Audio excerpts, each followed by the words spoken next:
There's something here that you do not know, the moon card energy. But because I'm the medium here and I am the high priestess, I'm gonna reveal to you guys what's hidden. Okay? And tira mo naman yan, ang laki-laki ng buwan kaysa dun sa tulay. So I'm gonna reveal something here about the person that you're connecting with.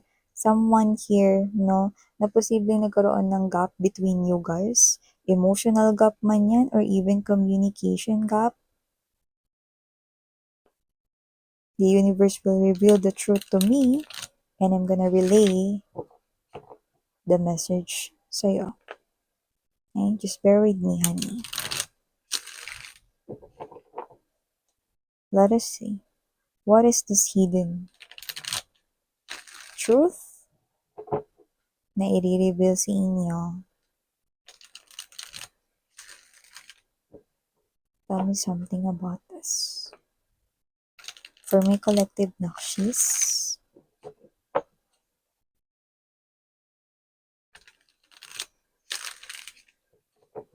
sabi na,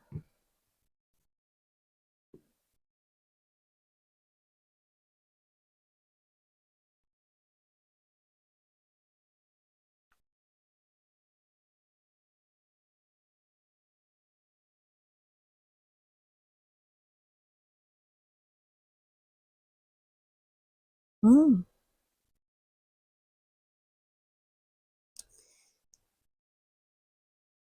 wow. So,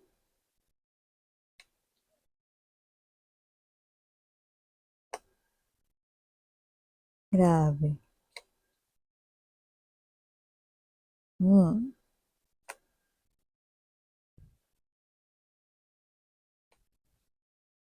okay.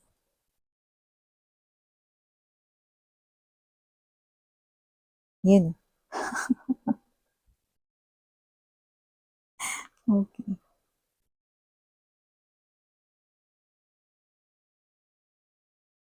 So, yan mga babes, no, bago tayo magsimula, no, let me just greet muna ang lahat ng hi and hello there everyone. Ako po si Ian, welcome tuloy. At sa mga returning viewers and subscribers, thank you po sa inyong walang sawang suporta. So yun nga mga babes, na wala tayo ditong gender, babae, lalaki, LGBT, lahat po kayo welcome. Pwede nyo rin pong i-flip yung roles kung gusto ninyo since this is general reading, but I don't think it's flippable this time. So, yun nga mga babes, no, wala rin po tayong time period. So, ito ay tapos na sa iba. Sa iba, nangyayari pa lang ngayon. Sa iba naman, posibleng mangyayari pa lamang. So, yun nga, no, at the end of the day, palagi kayong may free will na free nyong gamitin anytime, anywhere. So, kung hindi nyo pa alam, meron pa po tayong isa pang channel. Ang link po niyan ay nasa ating description box. Kaya naman kung interesado kayong tumambay din dyan, kita-kita din tayo there. We also have their daily collective reading. So if you're interested, then pwede nyong i-check out yung link na yan na nasa description box. So, pag-usapan na natin more itong connecting energy sa inyo, no? Actually, nakita ko rito ng tatlo.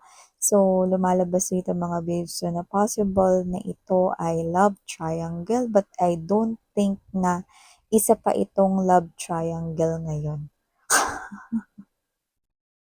Okay? So, nakikita ko dito that we have here the Six of Cups energy, so the Six of Coins energy, strong Two of Swords energy, nakita ko dito ng close off na energy like, alam mo yung energy na nakasarado yung gate, bawal nang pumasok, na yung ganun, di ba? Ganong klase ng energy, no? Tapos yung hindi nagpapapasok sa gate ay walang iba kundi kayo.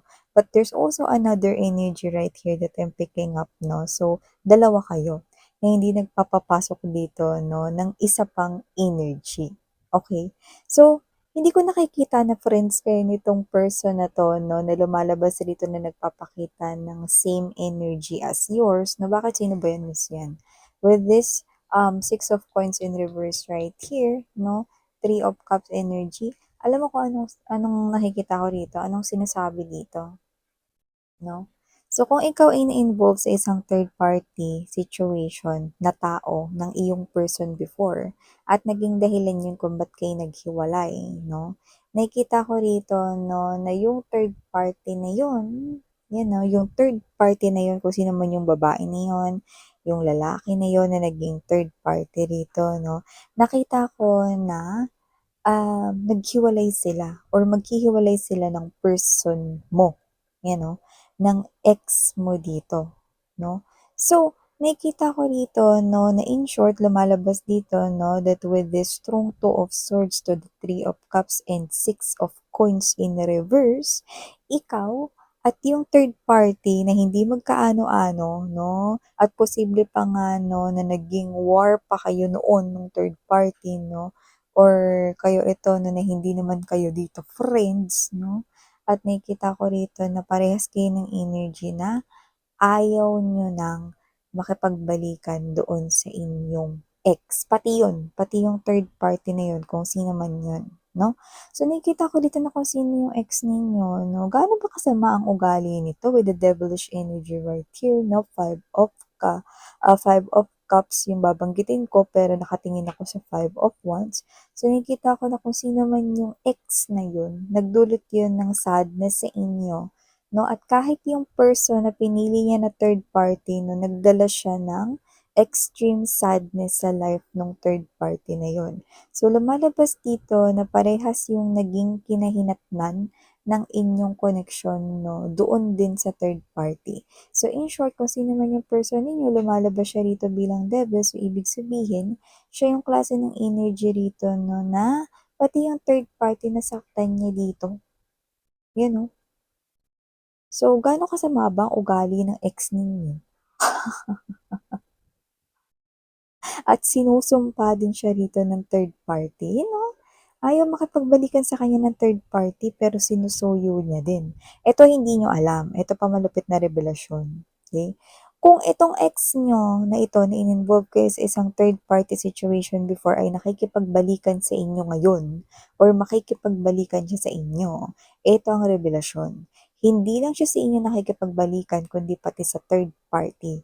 Yung third party sinusuyo niya rin with the Three of Cups energy, Page of Cups right here, 'no? Pero parehas kayo na pinapakita rito ng third party, Two of Swords energy, na Nine of Swords right here, Three of Cups na never na kayo rito makikipag-reconcile.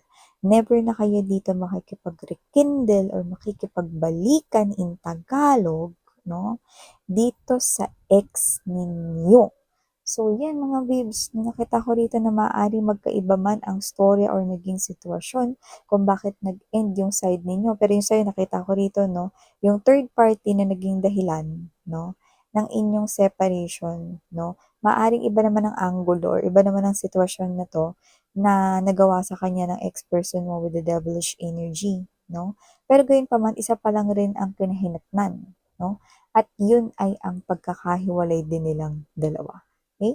So, nakikita ko dito na may pagka-player type of energy ang ex mo dahil lumalabas dito na hindi lamang ikaw ang sinusuyo niya, kundi pati rin yung third party, 'no? At saka meron din siyang energy ng codependency. So, maaaring ito yung klase ng energy na hindi nga lang yun, 'no?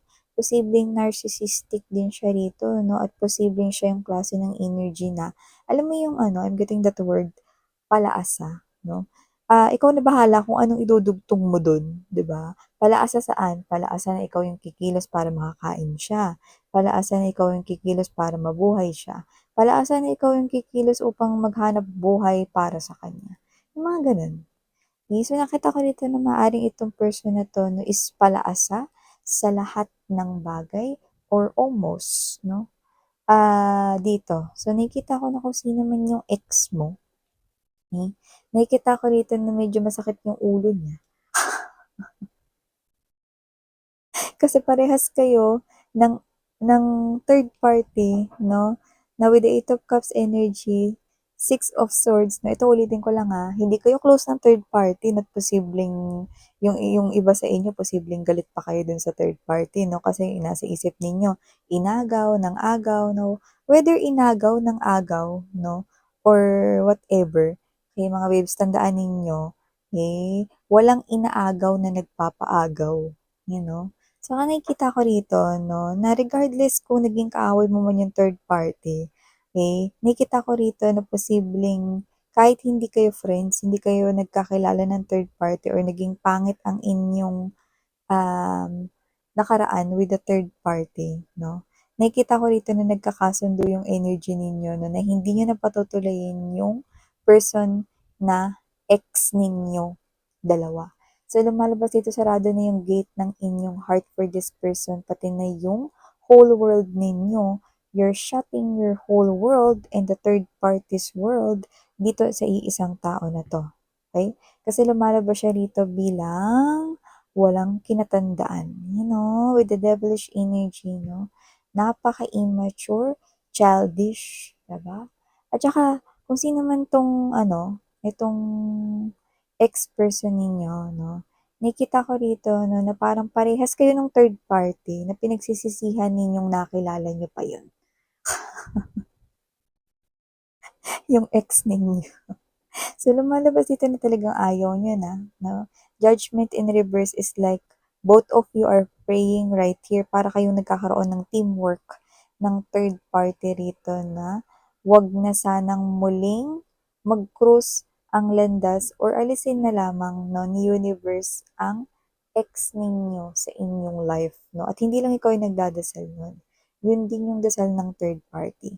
So, if your ex person here did caused yung mga parang troublesome moments sa inyong life before 'no, na parang wrecking ball 'no, ang naging datingan nun sa inyong life. I think 'no, may mirroring dito 'no, na parang yung pinagdaanan mo is pinagdaanan din ng third party. And hindi ko kayo masisisi kung sasabihin niyo sa'kin lalo na kung nang-agaw yung third party 'no, sa iba sa inyo na, miss yan, karma yan, 'no. Maybe, or that's the case 'no, lalo na kung nang-agaw siya or whatever 'no, pero hindi ko rin matatatwa na yung iba sa kanila rito hindi naman nila alam na may nauna at ikaw yun, you know? So, lumalabas rin na isa lang rin silang biktima. So, halo-halo yun mga babes 'no, walang bias dito. Pero sinasabi ko lang na yung ibang naging third party hindi nila nalaman na may ka-in relationship yung person mo, which is ikaw nga 'no. Yung ibang third party, yes, na possible na karma nila ito 'no, dahil posibleng alam nila na na may karelasyon yung ex mo 'no, which is I mean who is ikaw, okey? Pero tinuloy pa rin nila yung pakikipag in relationship, okey?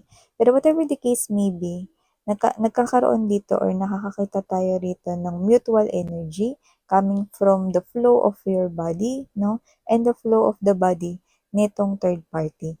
So, nakikita ko dito 'no, na lumalabas na you both want this ex-person ninyo out of your lives, 'no? So, with the Lovers card energy, Four of Cups, and there's this Page of Swords energy 'no, alam mo marami naman ring options 'no, na lumalabas 'no, na puwede pang meron pang ibang mga puwedeng maka-in relationship ang inyong ex-person. Pero sinasabi niya rito 'no, na kung magdadagdag pa siya rito 'no, ng susuyuin at lalapitan 'no, siya rin yung mas mahihirapan 'no. So, tignan mo nga naman. So, lumalabas dito 'no, na it's either kayong dalawa ng third party ang top 1 and top 2 sa kanya ritong listahan 'no, kasi lumalabas dito na parang 'pag nagdagdag pa ako ng isa, mas magastos, mas mahirap, mas komplikado. Yun yung sinasabi niya rito. See? Anong klaseng energy yun? Codependent talaga siya. Okay? So, lumalabas na napaka-toxic ng energy nitong person ninyo at nakita ko rito na tama kayo sa mga iniisip ninyo, 'no?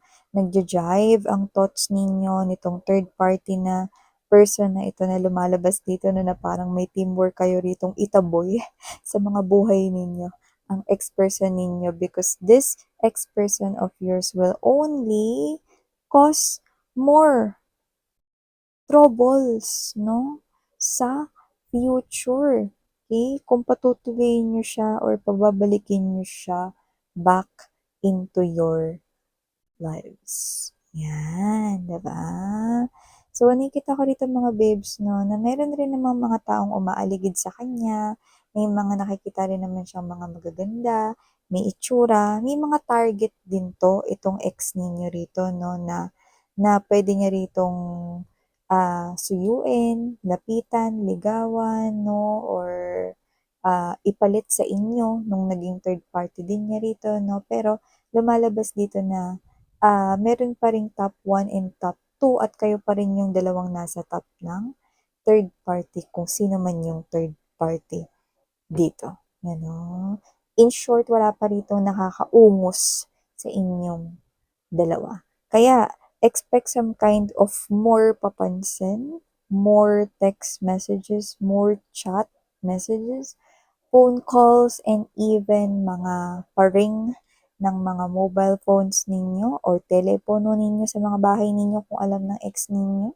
So, nakikita ko dito na magpapatuloy pa rin yan, pero at least bukas na ang iyong kamalayan na hindi lang ikaw ang sinusuyo niyan, kundi pati yung isa na third party rin. Pero isa lang ang nakikita kong buga ng energy ninyo at yun nga ay ang totaling ayaw niyo nang makipagbalikan with this person, and so the third party as well. Ayaw din makapagbalikan with your ex person. So yeah, these are all the messages I've got right here for you guys. This is quite interesting and funny, no? So yeah, this actually happens, no? In our 3D world. So, yeah, ito mga mensahe para sa'yo here, babes. Thank you so much sa iyong oras at panahon. And again, name yan, sarang heyo, love and light. Annyeong.